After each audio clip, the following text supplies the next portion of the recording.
Item ಯಾವುದೇ ಇರಲಿ try ಮಾಡಿ ಆಚಿ ಚಿಕನ್ ಮಸಾಲಾ. ಹೀಗೆ ಕಮಿಷನ್ ಪಡೆಯುವಾಗಲೇ ರೆಡ್ ಹ್ಯಾಂಡ್ ಆಗಿ ಲೋಕಾಬಲೆಗೆ ಬಿದ್ದಂತಹ ಬಿಜೆಪಿ ಶಾಸಕನನ್ನ ತಡರಾತ್ರಿಯೇ ಈಗ ಚಂದ್ರು ಆರೋಗ್ಯ ತಪಾಸಣೆಗೆ ಒಳಪಡಿಸಲಾಯಿತು.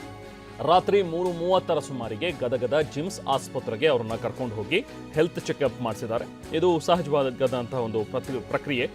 ಯಾರನ್ನೇ ವಶಕ್ಕೆ ಪಡೆದಂತಹ ಸಂದರ್ಭದಲ್ಲಿ ಅವರನ್ನ ಹೆಲ್ತ್ ಚೆಕಪ್ಗೆ ಒಳಪಡಿಸಬೇಕು. ಅದಾದ ನಂತರ ಅವರನ್ನ 24 ಗಂಟೆ ಒಳಗಾಗಿ ಜಡ್ಜ್ ಎದುರು ಹಾಜರುಪಡಿಸಬೇಕಾಗುತ್ತೆ. ಸೊ ಹಾಗಾಗಿ ರಾತ್ರಿಯೇ ಅವರನ್ನ ಮುಂಜಾನೆ ಸಮಯ ಸುಮಾರು 3:30 ಸುಮಾರಿಗೆ ಗದಗದ ಜಿಮ್ಸ್ ಆಸ್ಪತ್ರೆಯಲ್ಲಿ ಅವರಿಗೆ ಹೆಲ್ತ್ ಚೆಕಪ್ ಆಯಿತು. ಶಾಸಕರು ಮತ್ತು ಅವರ ಇಬ್ಬರು ಆಪ್ತ ಸಹಾಯಕರ ಆರೋಗ್ಯ ತಪಾಸಣೆಯನ್ನು ನಡೆಸಲಾಗಿದೆ.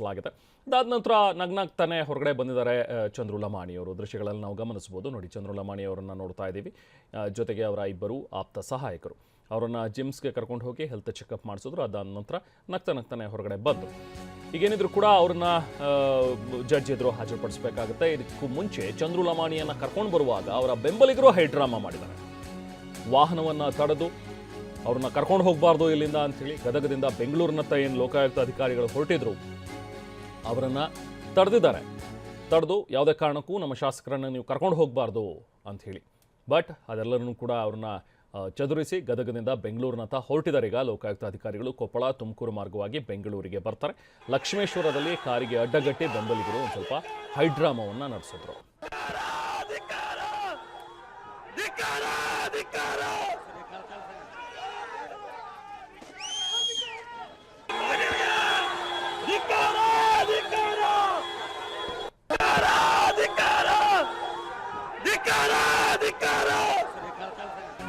ಇನ್ನು ಇವತ್ತು ಭಾನುವಾರ ಆಗಿರೋದ್ರಿಂದ ನ್ಯಾಯಾಲಯ ಇಲ್ಲ. ಸೊ ಹಾಗಾಗಿ ಜಡ್ಜ್ ಮುಂದೆ ಕರ್ಕೊಂಡು ಹೋಗಿ ಈಗ ಹಾಜರುಪಡಿಸಲಾಗುತ್ತೆ. ಜಡ್ಜ್ ನಿವಾಸದಲ್ಲಿ ಹಾಜರುಪಡಿಸೋದಕ್ಕೆ ಎಲ್ಲ ಸಿದ್ಧತೆಯನ್ನು ಮಾಡಿಕೊಂಡಿದ್ದಾರೆ ಲೋಕಾಯುಕ್ತ ಅಧಿಕಾರಿಗಳು. ಜನಪ್ರತಿನಿಧಿಗಳ ವಿಶೇಷ ಕೋರ್ಟ್ನ ನ್ಯಾಯಾಧೀಶರ ನಿವಾಸಕ್ಕೆ ಹಾಜರುಪಡಿಸ್ತಾರೆ. ಯಲಹಂಕ ಜುಡಿಷಿಯಲ್ ಲೇಔಟ್ನಲ್ಲಿರುವಂತಹ ಜಡ್ಜ್ ನಿವಾಸ ನ್ಯಾಯಮೂರ್ತಿ ಸಂತೋಷ್ ಗಜಾನನ ಭಟ್ ಅವರ ಮುಂದೆ ಇವತ್ತು ಹಾಜರುಪಡಿಸಲಾಗುತ್ತೆ.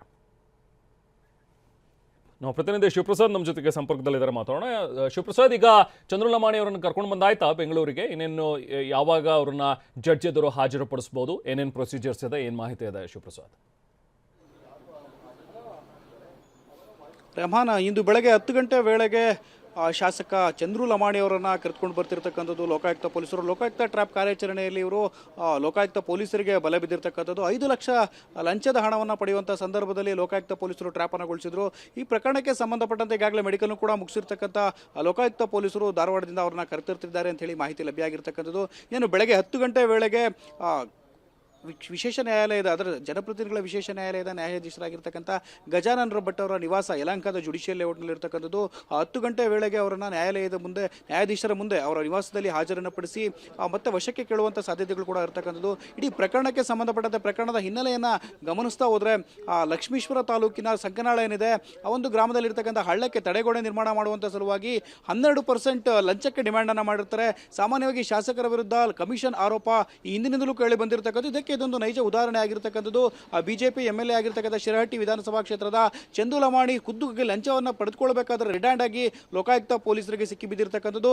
ಪ್ರಕರಣಕ್ಕೆ ಸಂಬಂಧಪಟ್ಟಂತೆ ಈಗಾಗಲೇ ಅವರ ಇಬ್ಬರು ಸಿಬ್ಬಂದಿ, ಅವರ ಆಪ್ತ ವಲಯದಲ್ಲಿ ಗುರುತಿಸಿಕೊಂಡಂಥ ಆಪ್ತ ಸಹಾಯಕರಾಗಿರ್ತಕ್ಕಂಥ ಇಬ್ಬರು ಸಿಬ್ಬಂದಿಯ ಜೊತೆಗೆ MLAನೂ ಕೂಡ ಈಗಾಗಲೇ ಲೋಕಾಯುಕ್ತ ಪೊಲೀಸರು ಅರೆಸ್ಟ್ ಮಾಡಿ ಪ್ರಕರಣಕ್ಕೆ ಸಂಬಂಧಪಟ್ಟಂತೆ ನ್ಯಾಯಾಧೀಶರ ಮುಂದೆ ನಿವಾಸಕ್ಕೆ ಹಾಜರುಪಡಿಸಿರ್ತಕ್ಕಂಥದ್ದು.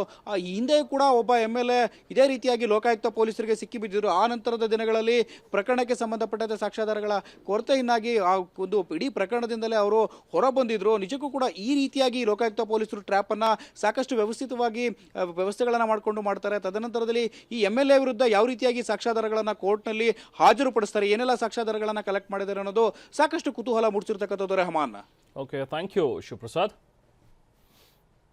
ಸೊ ಹೀಗೆ ಈಗಾಗಲೇ ಲೋಕಾಯುಕ್ತ ಬಲೆಗೆ ಬಿದ್ದಿರುವಂತಹ ಡಾಕ್ಟರ್ ಚಂದ್ರು ಲಮಾಣಿ ಅವರನ್ನು ಬೆಂಗಳೂರಿಗೆ ಕರ್ಕೊಂಡು ಬರ್ತಾ ಇದ್ದಾರೆ. ನಾವು ಪ್ರತಿನಿಧಿ ಶಿವಪ್ರಸಾದ್ ಅವರು ಹೇಳೋ ಪ್ರಕಾರ ಬೆಳಿಗ್ಗೆ 10 ಗಂಟೆ ಸುಮಾರಿಗೆ ಅವರನ್ನು ನ್ಯಾಯಾಧೀಶರ ಎದುರು ಹಾಜರುಪಡಿಸ್ಬೋದು. ಇವತ್ತು ನ್ಯಾಯಾಲಯದ ಕಾರ್ಯಕಲಾಪಗಳು ಇಲ್ಲದೇ ಇರೋ ಕಾರಣದಿಂದಾಗಿ, ಸಂಡೇ ಆಗಿರೋದ್ರಿಂದಾಗಿ ನಿವಾಸಕ್ಕೆ ಈಗ ಕರ್ಕೊಂಡು ಹೋಗಿ ಜಡ್ಜ್ ಎದುರು ಹಾಜರುಪಡಿಸ್ತಾರೆ.